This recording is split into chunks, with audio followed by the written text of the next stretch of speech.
नमस्ते दोस्तों, सुषमा स्वाद किचन में आपका स्वागत है। तो दोस्तों आइए आज की रेसिपी में मैं आपको बाटी के साथ खाने वाली चोखा की रेसिपी दिखा रही हूँ, और वो भी बिल्कुल देसी स्टाइल में। ये विलेज में जिस तरह से बनाई जाती है उस तरह से मैं आपको दिखा रही हूँ। बहुत ही टेस्टी इस तरह से लगती है।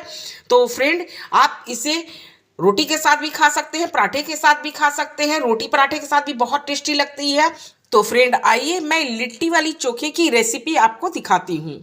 बाटी के साथ खाने वाली चोखा बनाने के लिए मैं 2 बैगन ली हूँ, 4 टमाटर ली हूँ और 4 आलू ली हूँ। अब मैं इन सब को आग में पकाऊंगी। तो देखिए, सबसे पहले आग में पकाने के लिए इस तरह से इस पर ऑयल ग्रीस कर दीजिए। देखिए, इस तरह से थोड़ी सी सरसों तेल लगा लीजिए। तो मैं बैगन, आलू, टमाटर सभी चीज़ों में इस तरह से मैं ऑयल लगा लेती हूँ। तो फ्रेंड देखिए, मैं गैस जला ली हूँ और गैस के फ्लेम मैं बिल्कुल मीडियम करके रख रही हूँ। और गैस पे इस तरह से देखिए एक जाली रख दीजिए। और जाली रखने के बाद बैगन, सबसे पहले मैं बैगन को पकाऊंगी। तो देखिए फ्रेंड, मैं ऑयल लगाने के पहले आपको दिखाने भूल गई थी। बैगन को इस तरह से बीच से कट करके आप इसे चेक जरूर कर लीजिएगा। तो देखिए, मैं इस तरह से बैगन को चेक कर ली हूँ। अब मैं इसमें ऑयल लगाने के बाद इस तरह से आग में पका लेती हूँ। बैगन को आप इस तरह से देखते हुए उलटते पलटते आप अच्छी तरह से पका लीजिएगा। तो देखिए, नीचे की ओर इस तरह से पक गई है। अब मैं इसे दूसरी ओर इस तरह से पलट दी हूँ। तो फ्रेंड देखिए, बैगन मेरी पक चुकी है। मैं इसे इस तरह से घुमाते घुमाते चारों तरफ से देखिए मैं बैगन को अच्छी तरह से पका ली हूँ।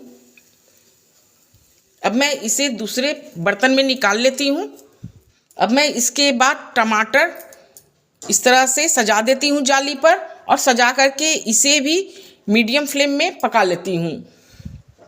मैं टमाटर को भी चारों ओर से इस तरह से घुमाते घुमाते मैं पका ली हूँ, और अच्छी सॉफ्ट हो गई है टमाटर मेरी। देखिए, अब मैं इसे प्लेट पर निकाल लेती हूँ।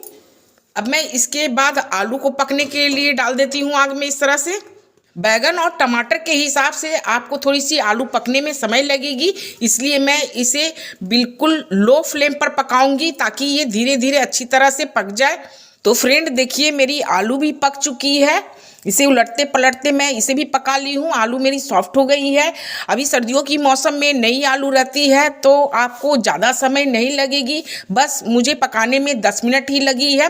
10 मिनट में मेरी आलू पक गई है, जैसे मैं आपको दिखा रही हूँ। देखिए, तो ये आलू भी मेरी पक चुकी है। अब मैं इसे भी निकाल लेती हूँ। तो सबसे पहले अब मैं गैस को ऑफ कर लेती हूँ।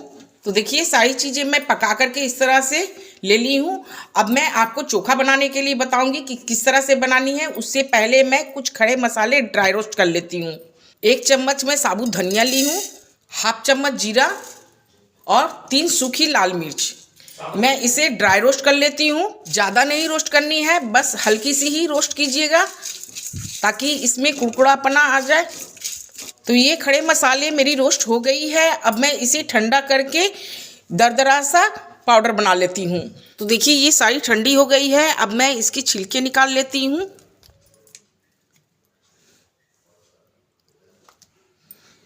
अब मैं टमाटर को छील लेती हूँ। अब मैं ये सारी चीज़ों को अच्छी तरह से मैश कर लेती हूँ। आप चाहे तो हाथों से भी कर सकते हैं या फिर मैशर से भी कर सकते हैं। तो सारी चीज़ें देखिए इस तरह से मैश करने के बाद मैं 2 मीडियम साइज़ की प्याज ली हूँ और इसे इस तरह से बारीक बारीक चॉप कर ली हूँ। प्याज इसमें थोड़ी सी ज़्यादा मात्रा में डालिएगा, बहुत ही टेस्टी लगती है। 6-7 कलियाँ लहसुन, इसे भी बारीक चॉप कर ली हूँ। 2 इंच अदरक को ग्रेट करके ली हूँ। 3 हरी मिर्च, आप तीखा जिस हिसाब से खाते हैं आप अपने हिसाब से तीखा डालिएगा। मैं 3 हरी मिर्च ली हूँ, इसे बारीक कट कर ली हूँ। और हरी धनिया, इसे भी बारीक कट कर ली हूँ। खड़े मसाले जो ड्राई रोस्ट की थी उसे मैं इस तरह से दरदरा कूट ली हूँ। देखिए, इसे भी डाल देती हूँ। आप इस तरह से खड़े मसाले को ज़रूर डालिएगा, बहुत ही टेस्ट लगती है। 1 नींबू का जूस ज़रूर डालिएगा, बहुत ही अच्छी टेस्ट आती है। अपने टेस्ट के हिसाब से नमक डालिए। और कच्ची सरसों की तेल, इसमें कच्चे ही सरसों की तेल डाली जाती है, बहुत अच्छी फ्लेवर लाती है। तो सारी चीज़ें डालने के बाद मैं इसे अच्छी तरह से मिला लेती हूँ। तो ये लीजिए फ्रेंड, बाटी के लिए चोखा बन के तैयार हो गई है। हमारे झारखंड में लिट्टी चोखा बोला जाता है, ये बहुत ही फेमस रेसिपी है। तो देखिए, इस रेसिपी को आप बनाइए। आप चाहे तो इसे पराठे के साथ भी खा सकते हैं, चपाती के साथ भी खा सकते हैं, ये बहुत ही टेस्टी लगती है। और मेरे इस रेसिपी को देखते हुए मेरे चैनल को ज़्यादा से ज़्यादा लाइक कीजिए, शेयर कीजिए, सब्सक्राइब कीजिए और मुझे कमेंट में ज़रूर बताइए कि आपको ये मेरी रेसिपी कैसी लगी। थैंक यू दोस्तों।